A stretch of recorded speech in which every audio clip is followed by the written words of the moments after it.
on Rust Valley Restorations. We're going into a deep dive on my 97 F-150 Ruby and the plans I have for it over the next couple months, and what exactly I'm doing to it. And we're even going to do a little bit of a walkthrough of what's been done. This is Ruby. It is a 97 Heritage with a blown up 4.6, I believe, in it, V6, 315,000 on it. As you can see here, I believe it has 315, 445 on this motor and transmission. Plan for this truck is a built 302 or 351 Windsor with a Ford C6 AOD transmission. Now, the plan is to, at some point in time, turbo it. Now, it won't be immediately.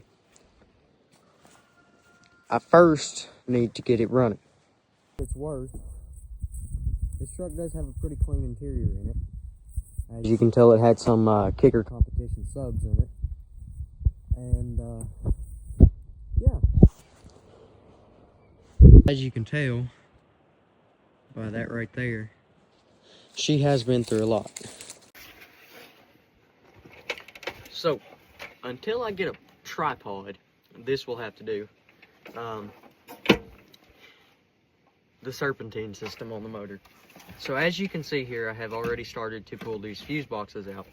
And this wiring harness will not be used again because it physically cannot. It has so many other sensors and stuff because Ford was experimenting so much in the 90s that I don't even know what I'm looking at half the time. I can read a wiring diagram, but that ain't gonna help me too much. So I figure my best bet is to get a hot rod universal and wire it into the headlights, the tail lights, and my turn signals. So all this has to come out. Everything is already unplugged, but I couldn't get the fuse box unbolted. So I took a hammer to it and I just broke the mounts off of it on the side so I can get the fuse box mount out now.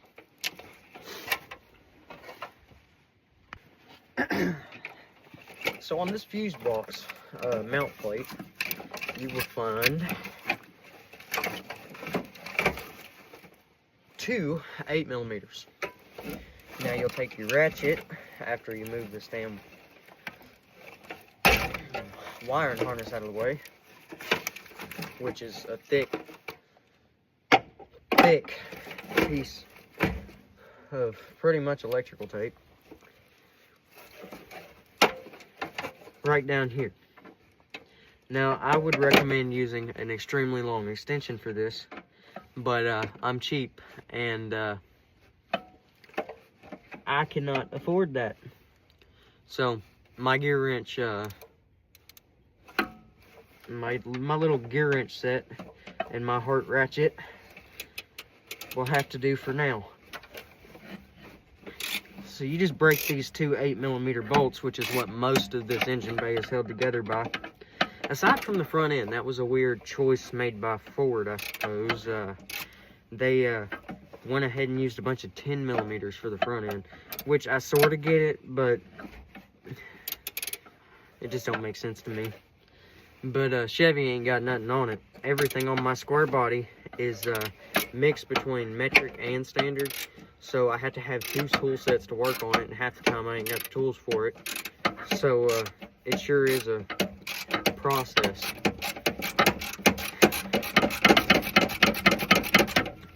But anyways, I also don't understand the thought process behind all of this wiring. See, I get a short circuit, which would be power, ground, and a control wire or a fuse. In between, sorry, got a text message. I sort of get it. I do. Don't get me wrong, but it's just a bunch of useless technology. All you need in a vehicle, in my opinion, is a strong running motor and a decent radio, because who don't like tunes while they're going down the road? Which I can't do radio wiring. I can do normal wiring, but I just don't understand radio wiring diagrams.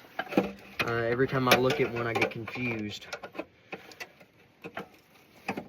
So, whenever it comes time for that, I'll probably have help with me here to do it. Now, you'll notice for the most part that I don't have any help here, and that is because I don't have any friends. But stuff gets done, not in the most timely manner, but it does get done. I typically find myself doing stuff alone, but I also find myself doing it, which is all that matters. Now, this truck was wrecked at one point. Hang on. That bolt just didn't want to cooperate. This truck was wrecked back in the early 2000s by the original owner. And, see, I bought this truck for, or I did, and my dad did, for $700 off of this young man. It was his grandfather's truck. And after it blew up and I tore it apart, I noticed that it was done badly by a shop in Chicago. Extremely badly at that. And most of these bolts are mismatched, which is ridiculous. It'll be alright. The bolts that they did reuse from Ford, like I said, on the front end were all 10 millimeters. And most of this was untouched. Most of the seals on these wiring harness bolts and other things for the doghouse weren't messed with. And so I find myself backtracking because of how much junk was done wrong on this truck. But that's okay, because the more I find, the more I can fix on it. That's the way I look at it. Positive mindset. I'm about to flip the hell out over this damn wiring harness. But yeah. Oh, come the hell on, dude. Hold on. Now that I got that stingy ass bolt out, whatever I was talking about. Anyways, a lot of this truck is done wrong, though, is all I'm trying to say. And we're going to encounter a lot of that wrongdoing on this little journey. So that's a backstory of it as I struggle to pull this fuse box mounting plate out. Ready.